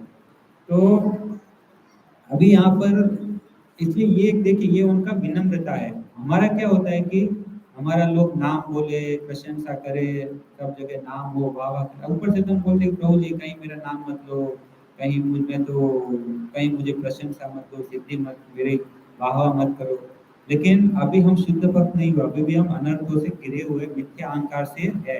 तो लॉजिकली हम समझते हैं और ऐसे हम थियोरेटिकली ऊपर से बोलते हैं, लेकिन वास्तव में क्या होता है कि जब कोई हमारी वाह वाह करता है तो अंदर तो लड्डू फूटते हैं, अंदर मजा तो आता है, अच्छा तो लगता है। लेकिन जो एक महान भक्त है, वैष्णव है, उसको अगर कोई उसकी तारीफ करे ना, उसकी प्रशंसा करे, तो उसको जहर जैसा लगता है। तो अगर हमें प्रशंसा अगर जहर जैसी लगने लगे, तब क्या समझो कि फिर हम, हाँ अभी हम कुछ भक्ति में प्रगति की। लेकिन अगर कोई हमें प्रशंसा करे और हमें अच्छा लगता है, तो इसका मतलब क्या है कि अभी हम भक्ति में उतने आगे नहीं बढ़े। एक्चुअली ऐसा कहा जाता है, कभी भी कोई आपकी प्रशंसा करे तो हम तुरंत क्या बोलते हैं? All glories to Srila Prabhupada, all glories to Shri Guru and Gaura. मतलब कभी भी कोई प्रशंसा करे ना, अपने पास कभी भी रखनी चाहिए नहीं, तुरंत ही उसको गुरु को दे दो, प्रभुपाद को दे दो, गुरु शिष्य परंपरा को दे दो, अपने पास मत रखो। अपने पास रखोगे तो फिर वो हमारी भक्ति के लिए अच्छा नहीं, हमारा उससे अहंकार बढ़ जाएगा। यहाँ पे गोपाल भट्ट गोस्वामी ये उदाहरण प्रस्तुत कर रहे हैं, आदर्श प्रस्तुत कर रहे हैं कि कितने विनम्र थे और कभी भी वो प्रशंसा से, मान सम्मान से, प्रतिष्ठा से वो कितना दूर रहते थे। तो जो गोपाल भट्ट गोस्वामी है ना, उनकी भजन कुटीर है, अभी भी उनकी भजन कुटीर वृंदावन में है। तो मैं महाराज का लेक्चर सुना, महाराज बता रहे थे कि उनकी भजन कुटीर है ना, इतनी छोटी है ना कि वो आप उसमें से सीधा नहीं जा सकते, आपको उसमें से क्रॉल करके जाना पड़ता है, रेंगते हुए जाना पड़ता है, ऐसे रेंगते हुए जाना पड़ता है। वो इतनी छोटी है ना अंदर जाके जगह, कि वहां पे खड़े रहना तो दूर, हम ऐसे सीधा बैठ भी नहीं सकते, सीधा बैठना भी मुश्किल है। तो महाराज बता रहे थे कि वो जब गए थे तो वहाँ वो गए भजन कुटीर पर, वहाँ बैठे बैठे तो वहाँ पे क्या हुआ था, मच्छर काटने लगे, कीड़े काटने लगे और ठीक से बैठ नहीं पा रहे थे। तो महाराज भी वो भी सब महान भक्त है, लेकिन वो हमेशा दिखाते वो कितने मतलब वो भी ऐसे दिखा हमको, मैं बहुत ही साधारण भक्त हूँ। तो महाराज क्या कहने की बात क्या है कि हम अगर हम वहाँ जाएंगे तो हम 2 मिनट में ही, हमें ऑक्सीजन नहीं है, कीड़े काट रहे हैं, मच्छर काट रहे हैं, ये सांप आ गया, बिच्छू आ गया, ये हो गया, वो हो गया, ऐसा हम कहेंगे। लेकिन जो गोपाल भट्ट गोस्वामी है वो उसी भजन कुटीर में एक छोटे से छेद में वहीं पे बैठ के भजन करते रहते थे। तो वो क्या जानबूझ के जबरदस्ती अपने शरीर को तकलीफ देने के लिए करते थे? नहीं, ऐसा नहीं है। कि जो हमारे जो षड गोस्वामी है ना, वो सब कोई प्रधानमंत्री था, कोई वित्त मंत्री था, कोई गृह मंत्री था। जो बंगाल के जो रूप गोस्वामी, सनातन गोस्वामी है, रबीन खास और साकर मलिक, वो नवाब हुसैन जो था बंगाल का जो नवाब था, उसके वो prime minister and home minister थे। प्राइम मिनिस्टर और होम मिनिस्टर से बड़ा कोई ओहदा होता है? उसके ऊपर फिर डायरेक्ट वो राजा ही था। अब वो भी अभी हम कभी अलग से क्लास लेंगे रूप गोस्वामी। लेकिन ये जो रघुनाथ दास गोस्वामी वो बहुत बड़े वो ये थे, प्रिंस थे। प्रिंस मतलब राजकुमार थे। नरोत्तम दास ठाकुर है, वो भी क्या थे? राजकुमार थे। तो ये जितने भी है ना, ये सारे जो षड गोस्वामी है, हमारे जो महान आचार्य है, वो सब बड़े बड़े राजा, राजकुमार, प्रधानमंत्री, होम मिनिस्टर। आज पूरे भारत में जितना पैसा नहीं होगा उतना तो उनके अकेले के पास रहता था। ऐसा था हमारा भारत देश, सोने की चिड़िया। जब ये विधर्मी नहीं आए। विधर्मी आए जो दूसरे लोग आए सब लूट के ले गए, दूसरे अलग अलग अंग्रेज भी आए और दूसरे दूसरे कंट्री के दूसरे धर्म के लोग भी आए, तो वो सब लूट के ले गए। नहीं तो पहले भारत में कहीं कोई भिखारी नहीं था, और सब आज अभी हमारी जेब में वो लोहे के सिक्के रहते हैं, तब सबके पास सोने के सिक्के रहते थे जेब में, सब ऐसे सोना मोर की थैली लेके घूमते थे। तो तब सोने के सिक्के चलते थे, अभी तो सब लोहा चलता है जिसका प्लास्टिक चलता है, अब तो प्लास्टिक हो गया। तो खैर हम डाइवर्ट नहीं होंगे। तो कहाँ था मैं? हाँ हाँ, वो छोटी सी उसमें कुटिया में बैठते लोग क्यों ऐसा करते थे कि अ, वो हमेशा जो श्री श्री राधा कृष्ण है उनकी जो दिव्य प्रेमा भक्ति है, वो जो हरे कृष्ण महामंत्र है, जो कीर्तन है, कथा है, उसमें ही वो ऐसे डूबे हुए रहते, खोए हुए रहते थे कि उनको ये कुछ पता नहीं चलता था। और मैं बताया जो षड गोस्वामी है, इतने बड़ी पोस्ट पे थे, इतने बड़े बड़े थे, लेकिन वृंदावन में कैसे रहते थे? उनके पास सिर्फ एक छोटा सा कपड़ा रहता था, और वो कपड़ा भी ऐसा नहीं मांगा हुआ। जो ब्रजवासी जो कपड़ा फेंक देते थे कचरे में से, वो कपड़ा उठाते थे और वही कपड़े का एक कॉपिन बना के पहनते थे, और एक छोटी सी धोती। अगर आप षड गोस्वामी जी का देखेंगे फोटो, तो एक घुटने तक की छोटी सी धोती, और कभी कभार एक कपड़ा ऊपर रहता, बस इतना कपड़े। और क्या कहाँ सोते थे? रोज अलग अलग पेड़ के नीचे। कभी भी जो हमारे षड गोस्वामी कभी भी किसी घर में या बंद जगह में जहाँ पे दीवार है दरवाजा है उसमें नहीं, हमेशा रोज रात को पेड़ के नीचे। और इस हद तक का वैराग्य था कि वो कभी भी एक पेड़ के नीचे दो बार नहीं सोते थे, क्योंकि अगर एक ही पेड़ के नीचे दो बार सोएंगे तो क्या होगा? उस पेड़ से आसक्ति हो जाएगी कि अब ये पेड़ मेरा हो गया है। कई बार एक कथा आती है कि वो एक पेड़ होता है, वहां पे दो साधु आते हैं, और एक कीला मार देता है, और दूसरा फिर उसके साथ लड़ने लगता है कि ये मैंने पहले कीला मारा था तो ये पेड़ मेरा हो गया।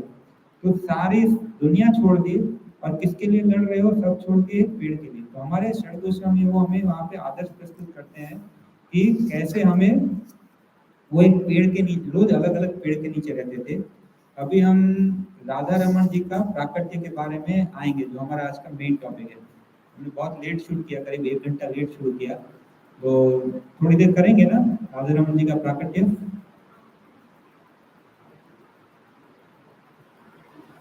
तो जो जो गोपाल भट्ट गोस्वामी है वो एक बार हिमालय गए। तो जब वो गोपाल भट्ट गोस्वामी हिमालय गए थे,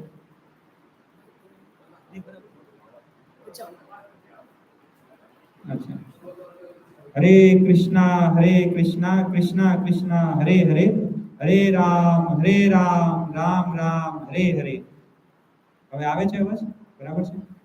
तो तो गोपाल भट्ट गोस्वामी है वो एक बार हिमालय में जाते हैं, नेपाल। नेपाल में गंडकी नदी है। अभी नेपाल में गंडकी नदी है, वहां पे शालिग्राम शिला आती है। तो अभी उसका हम, वो अपने आप में ये अलग कथा है, उसमें जा ही नहीं सकते, अभी पॉसिबिलिटी नहीं है।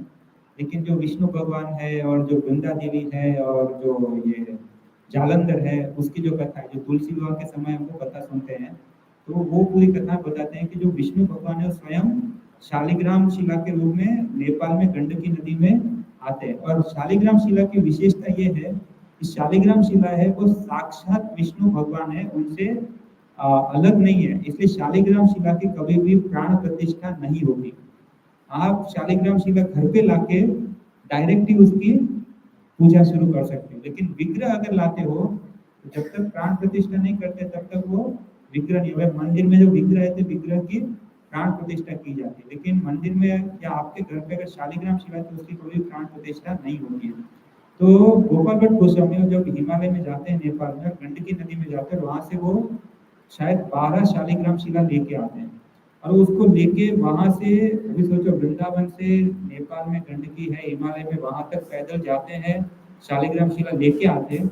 और फिर उनको ऐसा भाव होता है कि मैं तो एक बहुत ही तुच्छ और पतित और पापी और नीच बुरा व्यक्ति हूँ, मेरी तो कोई योग्यता नहीं है। और मैंने, जो विष्णु भगवान है, जो शालिग्राम जी है, जो वहाँ नेपाल में गंडकी नदी में उनका जो मूल निवास है, वहाँ पे रह रहकर मैं उनको वहाँ से जबरदस्ती उठा लाया, ये तो मैंने बहुत ही गलत कार्य किया है, मैं बिल्कुल भी इसके योग्य नहीं हूँ। हम क्या करेंगे? कोई अगर कहीं से मिले तो तुरंत शालिग्राम शिला ले आएंगे करके, लेकिन उनका क्या भाव था, खुद इतनी दूर पैदल जाके लेके आए, फिर क्या सोच रहे हैं कि मेरी कोई योग्यता नहीं है, मैं इसका शालिग्राम का मैं ये नहीं कर सकता हूँ। तो वो वापस दोबारा पैदल गए वहीं पे हिमालय में, गंडकी नदी है वहां पे, और उन्होंने सारे शालिग्राम नदी में डाल दिए। जैसे ही वो डाल दिए और वो जाने लगे तो शालिग्राम शिला नदी में से उछल के आके उनके हाथ में आ जाती थी। तो सारी शालिग्राम शिला नदी में प्रवाहित कर दे तो शालिग्राम शिला नदी में से ऊपर उठ के वापस कहाँ आ जाती थी, उनके हाथ में। अभी कोई कहता है हाथ में, कोई कहता है बर्तन या कमंडलों में, लेकिन जो भी है उठ के उनका वापस, तो उन्होंने दोबारा क्या, दोबारा शालिग्राम शिला को गंडकी नदी में वापस प्रवाहित कर दिया। फिर वापस मुड़ के जाने लगे तो वापस सारी शालिग्राम शिलाएं उड़ उड़ के पन नदी के तल में से ऊपर उड़ के आके उनके हाथ में वापस आ जाती थी। ऐसा कुछ बार हुआ, लेकिन कुछ बार और हर बार क्या होता है, शालिग्राम शिला वो रखते थे और हर बार वापस आ जाती थी। तो तब उनको फिर समझ में आया कि अच्छा, जो कृष्ण भगवान है, जो विष्णु भगवान है, कृष्ण भगवान है, जो शालिग्राम शिला के रूप में विराजमान है, वही वृंदावन जाना चाहते थे। अभी देखो यहाँ वो ऐसा नहीं कह रहे कि वो मेरे साथ जाना चाहते थे, ऐसा नहीं कहा मेरे साथ जाना चाहते, मैं बड़ा महान भक्त। उन्होंने क्या कहा, अच्छा कृष्ण भगवान को यहाँ से वृंदावन जाके वृंदावन में रहना है। ये सोचो, बहुत गहरी और बहुत ऊंची बात है। ये नहीं कि देखो मैं कितना महान हूँ, शालिग्राम उड़ उड़ के मेरे पास आ रही है, मैं देखो अभी आज तो है ना वो वीडियो निकालो, यूट्यूब और इंस्टाग्राम फेसबुक सब जगह रख दो, और वो हजारों लाखों लाख लाइक्स मिले, वायरल हो जाए और मैं एकदम प्रसिद्ध हो जाऊं। नहीं, क्या कह रहे हैं, अच्छा कृष्ण भगवान को वृंदावन जाना होगा, इसलिए फिर उनको लेके वो दोबारा सेकेंड टाइम पैदल वापस आते हैं। फिर वो उन्हीं शालिग्राम शिला की पूजा करने लगते हैं। तो अब जब ये पूजा कर रहे होते हैं ना, तो वहाँ पे बाकी सब गोस्वामी के विग्रह थे, जो सनातन गोस्वामी है उनके विग्रह राधा मदन मोहन है, फिर जो रूप गोस्वामी है उनके विग्रह राधा गोविंद देव जी, जिसको जो सबसे बड़ा मंदिर है, जो औरंगजेब ने 7 में से 5 मंदिर उड़ा दी थी तोपों से और तोड़ तोड़ के। तो रूप गोस्वामी के विग्रह है राधा गोविंद जी, और सनातन गोस्वामी के विग्रह राधा मदन मोहन। सबसे पहले फर्स्ट मंदिर, वृंदावन का फर्स्ट मंदिर कौन सा है, राधा मदन मोहन, और गोविंद जी है सबसे बड़ा मंदिर, और तीसरे हैं मधु पंडित के गोपीनाथ जी, शायद से मधु पंडित के ही है गोपीनाथ जी। तो ये हमारे 3 प्रमुख विग्रह है, राधा गोविंद जी, राधा मदन मोहन और राधा गोपीनाथ। इसको याद करना है ना, एक भजन है, श्री गोविंद गोपीनाथ मदन मोहन, है ना, जय राधे जय कृष्ण जय वृंदावन, श्री गोविंद गोपीनाथ मदन मोहन, श्याम कुंड राधा कुंड गिरि गोवर्धन। ऐसे पूरा भजन है, जो जय जय राधे जय कृष्ण जय वृंदावन, बहुत मधुर भवन है, बहुत मधुर भजन है। तो उसमें आता है श्री गोविंद गोपीनाथ मदन मोहन, गोविंद जी रूप गोस्वामी, मदन मोहन सनातन गोस्वामी, और गोपीनाथ जी। ये जो 3 विग्रह हैं, ये हमारे सबसे प्रमुख 3 विग्रह है, संबंध, अभिधेय और प्रयोजन। संबंध, अभिधेय, प्रयोजन, ये हम देखेंगे क्या है। तो रूप गोस्वामी हमेशा राधा गोविंद जी की पूजा करते थे, लेकिन ये जो गोपाल भट्ट गोस्वामी है, उनके पास कोई विग्रह नहीं थे, उनके पास क्या थी, शालिग्राम शिला थी। तो एक बार एक बहुत ही पैसे वाला एक धनी सेठ आया, और वो सेठ ने आके क्या किया, जितने भी गोस्वामी थे सारे गोस्वामी को बहुत सारे सुंदर सुंदर कपड़े दिए, आभूषण दिए, वस्त्र दिए, वो फ्लूट बांसुरी दी, फिर मुकुट दिया, बहुत सारा सुंदर साज श्रृंगार का सामान दिया। तो बाकी सब गोस्वामी जी के पास तो क्या थे, अपने अपने विग्रह थे, और उन्होंने उनको वो सब विग्रह सजा दिए, लेकिन गोपाल भट्ट गोस्वामी शालिग्राम शिला को तो ये सब नहीं लगता है। तो नरसिंह चतुर्दशी का दिन था, तो नरसिंह चतुर्दशी के दिन गोपाल भट्ट गोस्वामी को बहुत ही ये उनको है ना एक इच्छा हुई, थोड़ा दुख भी था कि मेरे पास विग्रह नहीं है, मैं कृष्ण भगवान का, श्री श्री राधा श्याम सुंदर का श्याम सुंदर रूप में, त्रिभंग मोहन रूप में मैं उनकी सेवा पूजा नहीं कर पा रहा हूँ, तो मुझे उस विग्रह में, तो तब वो नरसिंह भगवान को प्रार्थना करते हैं, हे नरसिंह चतुर्दशी के दिन पे, हे नरसिंह भगवान, आप जैसे प्रहलाद महाराज के लिए खंबे में से प्रकट हो गए, तो अगर आप खंबे में से प्रकट हो सकते हो तो आप कहीं से भी प्रकट हो सकते हो। तो वो कहते हैं कि आप इस शालिग्राम शिला में से त्रिभंग रूप में प्रकट हो जाओ, ऐसी प्रार्थना करके वो सो जाते हैं। दूसरे दिन सुबह गोपाल भट्ट गोस्वामी यमुना नदी में स्नान करने जाते हैं और यमुना नदी में स्नान करके वापस आते हैं। तो जब वो यमुना नदी में स्नान करके वापस आते हैं तो क्या देखते हैं, उनकी 12 शालिग्राम शिला में से एक दामोदर शिला थी। शालिग्राम शिला भी अलग अलग तरह की होती है, दामोदर शिला होती है, फिर नरसिंह शिला होती है, अलग अलग भगवान के जो विग्रह है उस हिसाब से शालिग्राम शिला भी अलग अलग होती है, जिसमें विष्णु भगवान के अलग अलग अवतार के अनुसार होती है। तो उनकी जो दामोदर शिला मतलब कृष्ण भगवान, दाम मतलब दाम उदर, दाम मतलब रस्सी और उदर मतलब पेट। तो जो छोटे कृष्ण है जिनको यशोदा मैया रस्सी से बांध देती है उनको कहते हैं दामोदर। जो दामोदर शिला है वो एक सुंदर छोटे से बालक के इतने से विग्रह, छोटे से एकदम, जो छोटे से विग्रह के रूप में श्री श्री राधा रमन वहां पे प्रकट हो गए थे।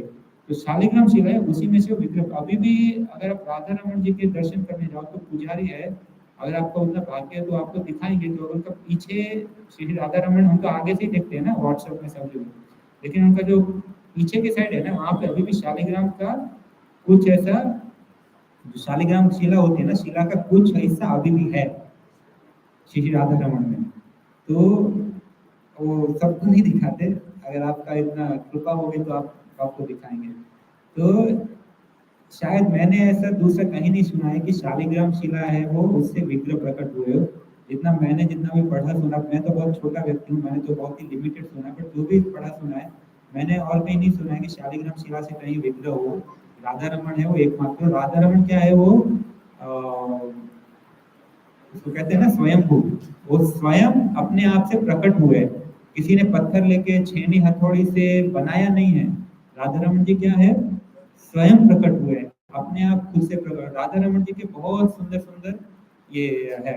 अब देखो राधा रमन सबसे सुंदर, मनमोहक, प्रिय लगते हैं। कोई भी उन्हें देखता है ना तो एक छोटा बच्चे रहता है, कैसा होता है, कृष्ण भगवान जो छोटे बालक के रूप में, उनका है ना एक दांत भी है। राधा रमन का ध्यान से देखोगे ना, उनका एक दांत है, उनकी एक छोटी सी मुरली होती है, और उनके बहुत नखरे भी है। और उनकी जो आंखें है ना, उनकी आंखों का भी एक अलग ही इतिहास है, बहुत सुंदर है उनकी जो आंखें है ना, श्री राधा रमन की बहुत सुंदर है। और वो उनके अपने बहुत सारे एक तो छोटे बच्चे भी हैं, ऊपर से जो ब्रज है, ब्रज के कौन है, वो राजकुमार है, उनके अपने नाच नखरे भी है। आप देखना कभी कोई राधा रमन जी कभी कुछ नहीं पहनते और कभी बहुत ही वैभव से पहनते हैं। और एक चीज है, राधा श्री राधा रमन कभी भी, मैंने सुना है ऐसा, पता तो नहीं मुझे, लेकिन मैंने सुना है कि वो एक ड्रेस दूसरी बार नहीं पहनते। शिशि राधा आप देखो कितने सुंदर सुंदर ड्रेस होते हैं, लेकिन मैंने सुना है कि एक ड्रेस एक बार पहनते हैं, दूसरी बार नहीं पहनते। राजकुमार है, संपूर्ण सृष्टि के स्वामी है, मैं नहीं पहनूंगा, एक बार पहनते हैं बस, अब नहीं पहनना दोबारा। आज मन नहीं है, आज नहीं पहनना है कपड़े। आज ऐसे बच्चा होता है, छोटा बच्चा है, छोटा बच्चा कभी मन किया कपड़े पहनने का, अब ये सब इसमें नहीं लिखा है, लेकिन जो मैंने ऐसे सुना हुआ है वो बता रहा हूँ। तो आप देखना उनके फोटो, सबसे ज्यादा व्हाट्सएप पे फोटो किसके आते हैं स्टेटस में, श्री राधा रमन के। इतने प्यारे हैं कि चाहे कोई भक्त हो या ना हो, सबको वो आकर्षित करते। क्यों है, तो अभी हम यहाँ पे है ना, इसका जो संबंध अभिप्राय और प्रयोजन, इसके बारे में हम थोड़ा देखेंगे। तो जब सारे षड गोस्वामियों को जब पता चला ना, तो तब फिर जब भी जैसे उनको पता चला तो वो सब आ गए वहां पे और सब बहुत ही प्रसन्न हुए। अब यहाँ पे देखो, यहाँ पे हमारे आचार्य हैं, जो हमारे सब वर्तमान आचार्य है, गुरु महाराज है, जो पूर्ववर्ती है, वो एक बहुत सुंदर बात बताते हैं। अगर कोई भक्त है वो भक्ति में प्रगति कर रहा है, अगर कोई भक्त भक्ति में प्रगति कर रहा है, मान लो अगर अभी आप प्रगति कर रहे हो और अगर मुझे प्रसन्नता होती है तो मैं भक्ति में सही प्रगति कर रहा हूँ। असली भक्त कौन है, दूसरे भक्तों की प्रगति से वो बहुत ही प्रसन्न होता है। लेकिन यहाँ पे खास करके यहाँ पे क्या होता है, मैं तो सुनता ऐसे बहुत लोग बताते हैं कि मैंने इनकी प्रशंसा की ना तो मुझे जलन होने लगती है। मैंने एक भक्त की प्रशंसा की तो दूसरे भक्त को तुरंत क्या होने लगता है, जलन होने लगती है, पेट में जलन हो जाती है, एसिडिटी हो जाती है, सिर दर्द हो जाता है, उल्टी होने लगती है। सच में नहीं, लेकिन अंदर होता है ऐसा कि जलन होने लगती है। लेकिन असली में भक्त कौन सा है पता है, अगर कोई भक्त भक्ति में प्रगति कर रहा है और हमें बहुत ही प्रसन्नता होती है हृदय से, आर्टिफिशियल नहीं, हृदय से बहुत ही प्रसन्नता होती है कि ये भक्त बहुत प्रगति कर रहा है, ये मुझसे आगे बढ़ गया। हमें भगवान से ये प्रार्थना करनी चाहिए कि हर एक भक्त है वो मुझसे आगे बढ़े। मैं तो सबसे छोटा हूँ, सबसे तुच्छ हूँ, सबसे पतित हूँ, सबसे नीचे हूँ, तो मुझसे नीचे तो कोई हो ही नहीं सकता। तो हर एक भक्त मुझसे बड़ा है, तो सब भक्त भक्ति में प्रगति करे और सब क्या करे, सब बहुत ही आगे बढ़े और दूसरों की भक्ति में प्रसन्नता से हमें प्रसन्नता मिलनी चाहिए। अगर कोई भक्त भक्ति में प्रगति कर रहा है और हम उसकी प्रगति देख के प्रसन्न होते हैं ना, तो जितनी कृपा उसको मिली है उतनी कृपा हमें मिल जाती है। अगर कोई भक्त भक्ति में प्रगति कर रहा है, मैं 4 लोगों को जाके बताता हूँ, देखो ये प्रभु जी कितना सुंदर भक्ति में प्रगति कर रहे हैं, आज तो इन्होंने 64 माला की है, आज ये 10 भगवत गीता डिस्ट्रीब्यूट करके, आज तो इन्होंने निर्जल किया, आज तो इन्होंने 10 घंटे तक कीर्तन किया, आज तो पूरा दिन जप किया। ये तो जब हम दूसरे भक्तों की गुणगान करते हैं ना, तो हमने भले ही कुछ नहीं किया, उस भक्त ने 64 माला की, लेकिन अगर हम हृदय से प्रसन्न हो जाते हैं कि आज ये भक्त ने 64 माला की है, 108 माला की है, और हम उसका गुणगान करते हृदय से प्रसन्न होते हैं, तो हमें बिना 64 माला करे भी हमें भी उतनी ही कृपा मिलती है। इसका मतलब ये नहीं है कि हमें 64 माला नहीं करनी है, लेकिन बात ये है कि हमें हमेशा दूसरे भक्तों की प्रगति से खुश होना चाहिए, प्रसन्न होना चाहिए। और इसलिए यहाँ पे सारे जो गोस्वामी है, जितने भक्त है, वो सब बहुत ही प्रसन्न हो रहे थे। तो अभी हम यहाँ पे है ना बस 1-2 पॉइंट लेके विराम देंगे। तो यहाँ पे देखो, मैं बोल रहा था आपको, श्रील रूप गोस्वामी है, उनके विग्रह है श्री श्री राधा गोविंद जी। श्री सनातन गोस्वामी के विग्रह है मदन मोहन, और श्रील मधु पंडित के विग्रह है श्री श्री राधा गोपीनाथ। तो मैंने बताया था वो बराबर ही है। तो अभी हम संबंध अभिदेव प्रयोजन इसके बारे में देखेंगे और फिर 5 मिनट में कथा को विराम देंगे। तो ये बहुत ही महत्वपूर्ण है, संबंध, अभिदेय और प्रयोजन। अगर हम वृंदावन जाते हैं तो हमें ये पता होना चाहिए वृंदावन जाने से पहले। संबंध मतलब क्या है, बहुत सिंपल है, मेरा कृष्ण भगवान के साथ एक संबंध है। चैतन्य महाप्रभु क्या कहा है, जीवेर स्वरूप होए नित्य कृष्ण दास। तो हम क्या है, जीव है वो क्या है, कृष्ण के दास है, हम कृष्ण के भक्त है और हमें कृष्ण की भक्ति करनी चाहिए। ये क्या है, ये हमारा कृष्ण के साथ एक प्रेम संबंध है, ये हमारा संबंध है। तो संबंध जो है, संबंध किससे, संबंध के कौन है, श्री गोविंद जी। जो श्री गोविंद जी है ना, वो किसके हैं, नहीं सॉरी मदन मोहन, जो श्री मदन मोहन है ना, वो संबंध के विग्रह है। और मदन मोहन जी किसके विग्रह है, कौन से गोस्वामी के हैं, सनातन गोस्वामी। तो सनातन गोस्वामी हमारे संबंध आचार्य है, सनातन गोस्वामी संबंध आचार्य है। मदन मोहन है वो हमारे संबंध विग्रह है। और कैसे संबंध स्थापित होता है, जब हम कृष्ण भगवान के चरणों का दर्शन करते हैं, कृष्ण भगवान के चरणों का दर्शन करके उनकी सेवा करते हैं, तो उससे क्या होता है, हमारा संबंध स्थापित होता है। ऐसा कहा जाता है, कभी भी डायरेक्ट आपको भगवान के दर्शन करने जाते, कभी भी डायरेक्ट भगवान का मुख नहीं देखना चाहिए, ये अपराध होता है। जब भी जाओ, हमेशा भगवान के जो दर्शन है वो कैसे शुरू होते हैं, चरणों से शुरू होते हैं। पहले चरणों से, फिर थोड़ा ऊपर, फिर नाभि कमल, फिर वक्षस्थल और अंत में मुख कमल। डायरेक्ट मुख कमल नहीं देखना चाहिए, मुख कमल सबसे लास्ट में देखना होता है। ये सही तरीका है, उसमें भी विधि होती है।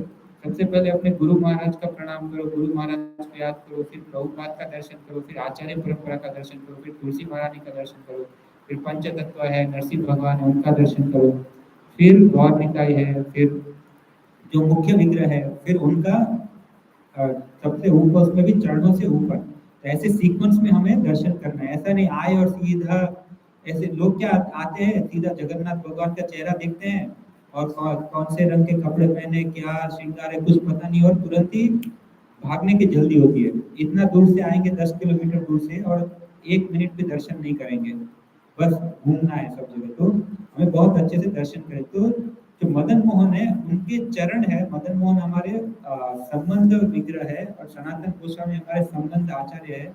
और मदन मोहन जी के चरणों का दर्शन करके हम अपना संबंध स्थापित कर सकते हैं।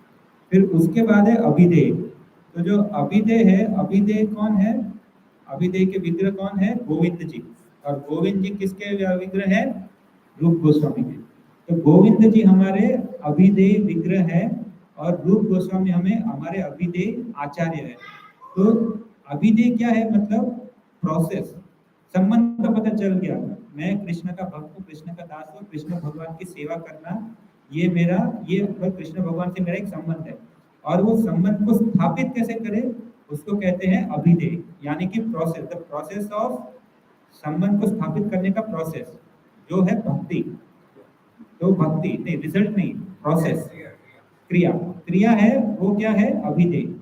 तो उसके लिए जो है, जो गोविंद जी है ना, गोविंद जी की जो बांसुरी है और उनका जो शरीर का बीच का जो हिस्सा है, उनका जो वक्षस्थल है, बांसुरी है, बीच का जो हिस्सा है, वो जो है, वो क्या है, उसका जब हम दर्शन करते हैं, सेवा करते हैं, तो उससे हम अपना जो भक्ति करते हैं, तो भक्ति से क्या होता है, हमारा अभिदेह, अभिदेह है, भक्ति है, वो प्रोसेस है। और फिर उसका प्रयोजन, संबंध, अभिदेह, प्रयोजन। प्रयोजन मतलब एंड रिजल्ट। एंड रिजल्ट क्या है, हमें क्या प्राप्त हो जाएगा, कृष्ण हमें, हमें स्वयं कृष्ण प्राप्त हो जाएंगे। तो संबंध है मेरा भगवान के साथ, एक संबंध है, उसका एक प्रोसेस है, भक्ति है, जो अभिदेह है। और उसका एंड रिजल्ट क्या है, एंड रिजल्ट है कि हमें भगवान कृष्ण प्रेम प्राप्त हो जाएगा और हमें कृष्ण भगवान प्राप्त हो जाएंगे। तो जो आ, प्रयोजन, प्रयोजन के विग्रह कौन से हैं, कौन बच गए, गोविंद जी तो हो गए और मदन मोहन भी हो गए, तो गोपीनाथ जी। तो गोपीनाथ जी किसके विग्रह है, श्री मधु पंडित। तो श्री मधु पंडित है, वो हमारे प्रयोजन आचार्य है। और जो ये श्री गोपीनाथ जी है, वो हमारे प्रयोजन के विग्रह है। और प्रयोजन क्या है, कृष्ण प्रेम। तो अभी मैं ये सब संबंध, अभी जो प्रयोजन इतना डिटेल में क्यों बता रहा हूँ, उसकी एक खास वजह है। जो श्री श्री राधा रमन है ना, उनमें तीनों विग्रह है। जो श्री मदन मोहन के जो चरण है, वो श्री राधा रमन के चरण जैसे हैं। और मदन मोहन हो गए, फिर ये गोविंद जी, जो गोविंद जी है, उनकी जो बांसुरी और जो वक्षस्थल है, उनका जो बीच का शरीर है, वो किसके जैसा है, वो राधा रमन जी के बांसुरी और जो उनका वक्षस्थल, जो बीच का शरीर है, हिस्सा है, उसके जैसा है। और गोपीनाथ जी का जो चेहरा है, वो राधा रमन जी के चेहरे जैसा है, बिल्कुल हूबहू। तो श्री श्री राधा रमन ऐसे विग्रह हैं कि उनमें गोविंद जी, मदन मोहन जी, गोविंद जी, गोपीनाथ जी, संबंध, अभिदेह, प्रयोजन, तीनों विग्रह एक साथ है। और एक खास है, जितने भी ओरिजिनल विग्रह थे 500 साल पूर्व जो स्थापित किए थे षड गोस्वामी ने, अभी उसमें से सारे ज्यादातर राजस्थान में है, राजस्थान में है, एमपी में है, लेकिन अभी वृंदावन में नहीं। लेकिन श्री श्री राधा रमन एकमात्र ऐसे विग्रह है जो कभी भी वृंदावन छोड़ के नहीं गए। अभी भी श्री श्री राधा रमन के ओरिजिनल विग्रह वही है। वो एक तो छोटे बालक के रूप में है, और ऊपर से राजकुमार भी है, और उनका अपना अलग मूड है, भाव है। तो वो बोले मुस्लिम आए या औरंगजेब आए या कोई भी आए, कोई भी अटैक करे, मुझे नहीं जाना है, मैं, मुझे वृंदावन में ही रहना है, नहीं जाऊंगा, मैं जो करना है कर लो। तो जब भी ऐसा होता था कि कोई दूसरे धर्म वाले वृंदावन पे अटैक करते थे, मंदिर तोड़ते थे, तो बाकी सब विग्रहों को तो छुपाना पड़ता था, जयपुर ले जाना पड़ता था, अलग अलग जगह ले जाना पड़ता। लेकिन ये छोटे से विग्रह है, तो उनको क्या करते थे, छुपा के रख लेते थे। तो हमेशा छुपा के रख लेते थे, इसलिए कभी भी श्री श्री राधा रमन कभी भी वृंदावन छोड़ के नहीं गए। और अभी भी श्री श्री राधा रमन के ओरिजिनल विग्रह है, वो कहाँ है, अभी भी वही है। तो अभी हम एक लास्ट कथा देखेंगे कि कैसे श्री श्री राधा रमन है, वो इनसे अभिन्न है, चैतन्य महाप्रभु। तो एक बार जो श्री गोपाल भट्ट गोस्वामी है, वो क्या कर रहे थे, वो राधा रमन जी की बहुत अच्छे से सेवा पूजा कर रहे थे। एक बार उनको है ना बहुत अफसोस होने लगा, पछतावा होने लगा, पश्चाताप होने लगा, सोचने लगे। चैतन्य महाप्रभु मेरे पास आए थे और चैतन्य महाप्रभु ने मुझे कहा था कि तुम सारी जिंदगी मेरी सेवा करना, भक्ति करना। और उनके माता पिता ने, श्री वेंकट भट्ट और उनकी पत्नी गोपाल भट्ट के माता पिता ने गोपाल भट्ट गोस्वामी जी को क्या कहा था कि आपको सारी जिंदगी श्री चैतन्य महाप्रभु की ही भक्ति करनी है, सेवा करनी है। तो वो सोचने लगे कि मैंने ये क्या कर दिया, मैं तो डायरेक्ट कृष्ण तक पहुंच गया, डायरेक्ट कृष्ण की, श्री श्री राधा रमन कौन है, कृष्ण है, मैं तो डायरेक्ट कृष्ण की भक्ति कर रहा हूँ, उनकी सेवा कर रहा हूँ, मैं चैतन्य महाप्रभु की सेवा नहीं कर रहा हूँ। तो बहुत रोने लगे, उनको बहुत ही ग्लानि होने लगी, अफसोस होने लगा, पश्चाताप होने लगा। तो उनका ये भाव देख के ना श्री श्री राधा रमन जी वो तुरंत ही चैतन्य महाप्रभु के रूप में प्रकट हो गए। श्री श्री राधा रमन जी तुरंत ही चैतन्य महाप्रभु के रूप में प्रकट हो गए, उनको दर्शन दिया, और फिर थोड़ी देर में वापस वो श्री श्री राधा रमन बन गए। तो वहाँ पे चैतन्य महाप्रभु है या श्री श्री राधा रमन है, कृष्ण भगवान है, वो जो श्री गोपाल भट्ट गोस्वामी जी उनको बताते हैं कि ये श्री श्री राधा रमन या कृष्ण भगवान या चैतन्य महाप्रभु, उनमें कोई अंतर नहीं है, वो सब एक ही है। तो समय हो गया है, मेरे इधर YouTube में दिखा रहा है 1 घंटा 20 मिनट हो गया है, तो हमने 1.5 घंटे का रखा था। मैं आपको 10 मिनट जल्दी छोड़ रहा हूँ, भले ही कहने के लिए 40 मिनट लेट है। तो आशा है कि आप सबको आज कथा अच्छी लगी होगी, आप सबको आनंद आया होगा। तो मेरी तो कोई योग्यता है नहीं, कुछ आता है नहीं, लेकिन ऐसे ही महाराज का जो प्रभुपाद का जो आचार्य है, उनके जो भी लेक्चर्स हैं, बुक्स हैं, उससे जो भी थोड़ा बहुत जो पढ़ा था, सुना था, वो आज बताने का प्रयास किया है। तो अगर आप सबको कुछ भी इसमें अच्छा लगा हो तो हमारे आचार्यों का आचार्यों का है, और अगर उसमें कुछ त्रुटि हो, गलती हो, तो वो किसकी है? वो मेरी है। आप सबसे विनती है कि आप सब भी मेरे लिए प्रार्थना कीजिए कि मुझे भी जो संबंध अभिधेय प्रयोजन है, जो वो तीनों मुझे भी आप सबकी कृपा से प्राप्त हो। और इसी के साथ मैं यहाँ पे विराम लेता हूँ। हरे हरे कृष्णा कृष्णा कृष्णा हरे हरे, हरे राम राम राम हरे हरे। श्री श्री राधा रमन भगवान की जय, श्री गोपाल भट्ट गोस्वामी जी की जय, श्री चैतन्य महाप्रभु की जय, श्रील प्रभुपाद की जय, जय गौर प्रेमानंद हरि हरि बोल।